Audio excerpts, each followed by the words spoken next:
National highway 48 પર મુલત toll plaza પરથી ભારતીય બનાવટના વિદેશી દારૂ સહિત કુલ કિંમત ₹1,88,575ના મુદ્દામાલ સાથે એક મહિલાને ઝડપી પાડી પ્રોહિબિશનનો કેસ શોધી કાઢતી ભરૂચ ક્રાઇમ બ્રાન્ચ પોલીસ મહાનિરીક્ષક શ્રી સંદીપસિંહ, વડોદરા વિભાગ તથા પોલીસ અધિક્ષક શ્રી ભરૂચ અક્ષય રાજનાઓએ જિલ્લામાં કાયદો અને વ્યવસ્થા જળવાઈ રહે તે હેતુથી પ્રોહિબિશન જુગારની અસામાજિક પ્રવૃત્તિમાં ભૂતકાળમાં પકડાયેલ બુટલેગરોની હાલની પ્રવૃત્તિ ઉપર સતત વોચ રાખી તથા જિલ્લામાંથી પસાર થતા એક્સપ્રેસ વે, નેશનલ તેમજ સ્ટેટ હાઈવે ઉપર પેટ્રોલિંગ રાખી આ દિશામાં અસરકારક અને પરિણામલક્ષી કામગીરી કરવા સૂચના આપેલ,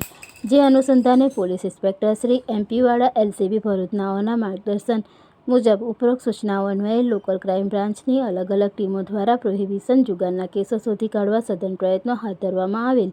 તે દરમિયાન police inspector DA Tuvar LCB ભરૂચની ટીમ નેશનલ હાઈવે નંબર 48 ઉપર ખાનગી વાહનમાં પેટ્રોલિંગમાં હતી. તે દરમિયાન હકીકત મળેલ કે એક મહિલા કાળા કલરના કાપડના બેગમાં પ્રતિબંધિત ભારતીય બનાવટનો વિદેશી દારૂ ભરી મુલત ટોલ નાકા પાસે ઉભેલ છે, જેથી LCB ટીમ મુલત ચોકડી પર ટોલ નાકા પાસે આવી જોતા એક મહિલા કાપડના 3 મોટા બેગ લઈને મુલત ટોલ નાકા પાસે આવેલ વજન કાંટા પાસે ઉભેલ હોય તેને મહિલા પોલીસ સાથે રાખી કોર્ડન કરી તપાસતા મહિલા પાસે રાખેલા 3ય બેગમાંથી ભારતીય બનાવટના વિદેશી દારૂની નાની મોટી કુલ બોટલ નંગ 446 મળી આવેલ, જે મુદ્દામાલ બાબતે મહિલાને પૂછપરછ કરતા જણાવેલ કે આ વિદેશી દારૂ વાપી, વલસાડથી ભરી અને ભરૂચ ખાતે આપવા આવેલ છે, જેથી પકડાયેલ આરોપી વિરુદ્ધ Ankleshwar B division police station ખાતે પ્રોહિબિશન એક્ટ મુજબનો ગુનો રજીસ્ટર કરી